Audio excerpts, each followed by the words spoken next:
moto mandé aussi là en 2028 ils allaient institution président de la République mais boye ba que Tshisekedi a ko tikala au-delà il y a 2028 non pas en tant que président de la République mais en tant que chef de l'État mais ndeko buya uti ko le likambo dialogue a papa yebisanga quelle est la portée constitutionnelle il y a dialogue et si ka onini constitution lobby soki ba mama bazui eloko akolia te pona ba na bango soki éducation ezali malamu te soki santé ezali malamu te sengi toke na dialogue et si ka ni constitution lobby encore que dialogue eza ko découler na réalité ou ezali ko s'opposer na ba réalité constitutionnelle. Le dialogue, c'est un format de la démocratie consensuelle et non la démocratie électorale. Comme preuve. Comme preuve.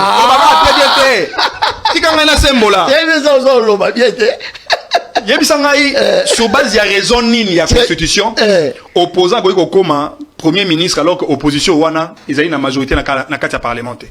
Ils ont la logique de dialogue. Très bien. Ce qui veut dire que bateau bandimi dialogue, va déroger na ba règle constitutionnelle so ki na dialogue ba yo kani ke Tshisekedi fois tika na mboka kino na 2040 Tshisekedi ko tika la nga na yebi okitisi boa mandat ya président de la République ezosuka na 2028 très bien wana débat ezate 2029 débat de 2029 on a pouvoir chef d'État ba débat tout au sala pouvoir chef d'État wana comme tout ba bamba bamba et puis bamba lazo bamba non bisoto yebi na constitution na 2028 na élection tout ça na 2023 mokonzi mboka na deuxième mandat na azana 5 ans.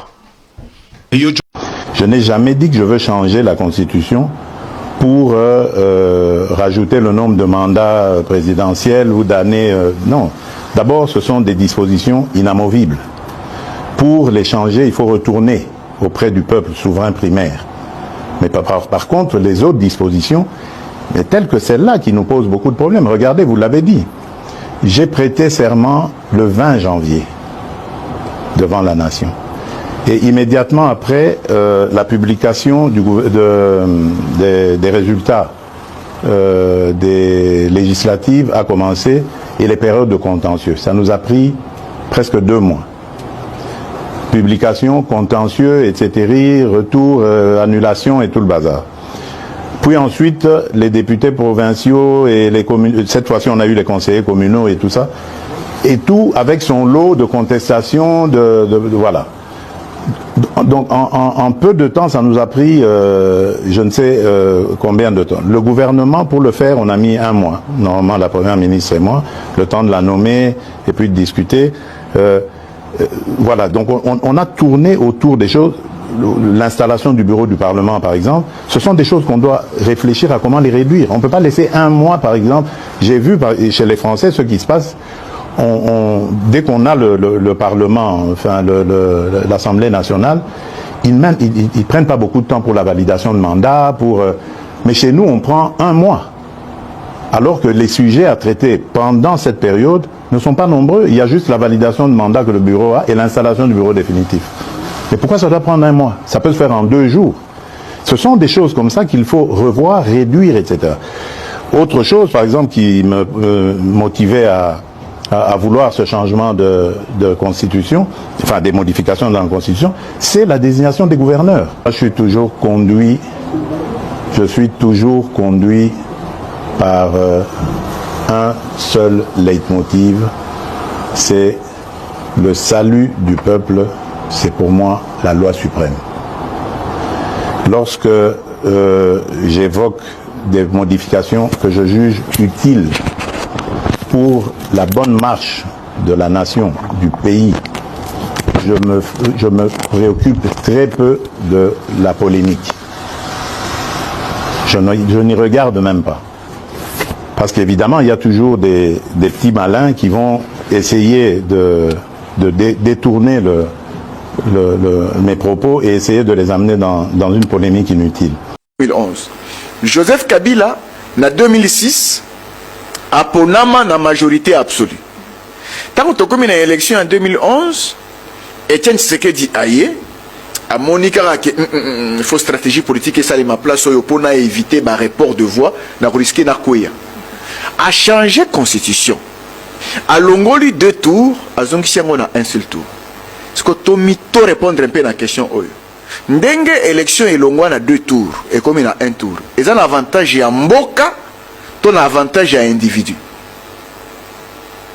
soki tolingi to répondre na moto na wana ezalaka na avantage ya mboka to na avantage ya individu moto asala liboso alobaka ke tosala 2 tours pour que permettre na président de la république azala na légitimité moto mosusu aye achange alongoli yango 2 tours et comme 1 tour sikoyo ezalaka na avantage ya mboka to ezalaka na avantage ya individu moto na moto a répondre place aza donc c'est pour dire que ye a changé malgré bato nyonso baloba a changé ça veut dire que aujourd'hui là le parti au pouvoir actuellement l'UDPS peut aussi se rappeler que la constitution en 1960 ils allaient toucher réviser encore plusieurs fois la constitution en 64 constitution en 64 écoute ça la musala ya malonga te parce que en 65 tango Mobutu a sali coup d'état a renversé a tiaka pose na constitution en 64 a sala constitution mususu na 67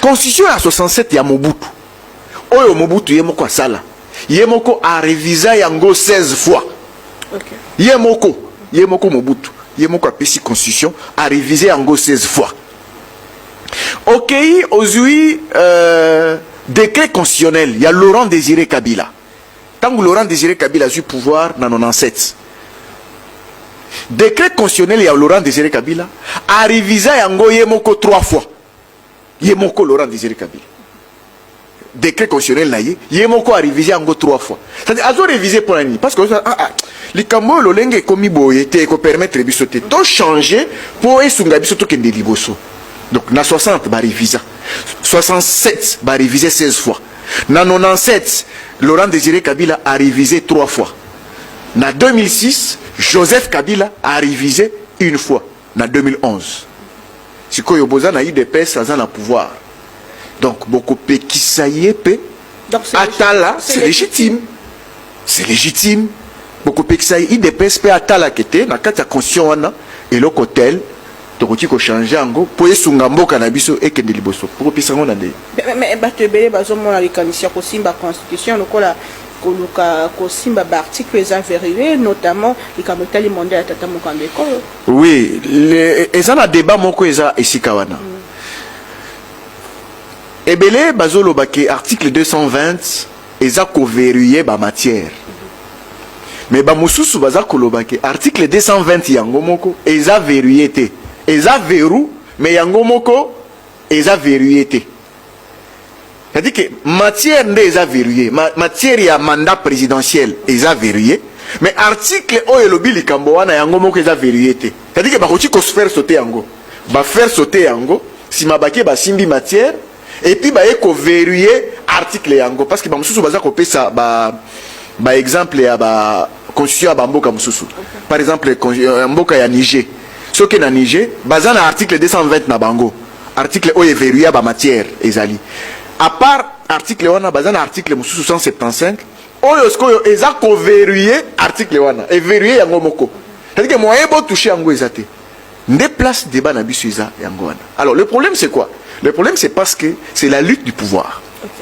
c'est la lutte du pouvoir oyo aza na pouvoir bazo kanisela ke so a toucher wana ako tikala wana na isika wana ba mususu babi ate biso to lingi akende na yepo biso petoya voilà le débat qu'il y a là mais pendant que nous sommes en crise pendant que l'Est brûle est-ce le moment de faire revenir sur la table le Kambetali changement à constitution bon sotali guerre et outil na constitution te constitution ezo sunga biso to gérer mboka guerre eza raison ya guerre eza constitution te ce qui raison ya guerre ezalaka constitution nakokaki koloba ke non moyen to toucher constitution ezate parce que ekosala ke guerre wana ekoma lisusu makasi parce que bato bazobunda bakoloba ke bon biso tobunda la constitution bino bolingi bo toucher ngo lisusu alors to continue na minduki na biso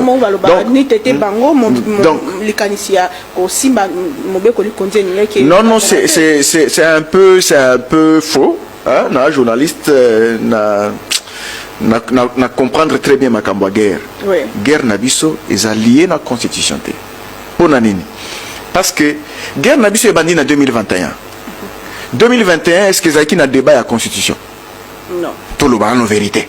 Est-ce que débat à constitution moko ezalaka na mboka oyo Tshisekedi a outi au pouvoir na 2019 2018 bah élire 2019 a prêté serment le 24 janvier 2019 na 2021 bitumba ebandi. Est-ce qu'il y a banda déjà le makambo constitution M23 et Kotara na Runyoni na Chanzu na 2021 Bunagana et Koi na 2022 le 12 la nuit du 12 au 13 juin 2022 Bunagana et Koya. Est-ce que banda le makambo constitution so batu ba lo babongo ba kosi na bango donc les guerre est ali constitution té. La guerre actuellement, c'est une agression. C'est l'agression de la RDC par le Rwanda. Mais cette situation, même les Kambetali Constitution, est-ce que quelque chose à sujet autour il y a un dialogue national inclusif? Oui, et qui peut cause à la sujet. Parce que mon classe politique, pour Tanaramakasi, on peut kokende, yokani, lobby non, discuter entre les bango. C'est toujours un problème.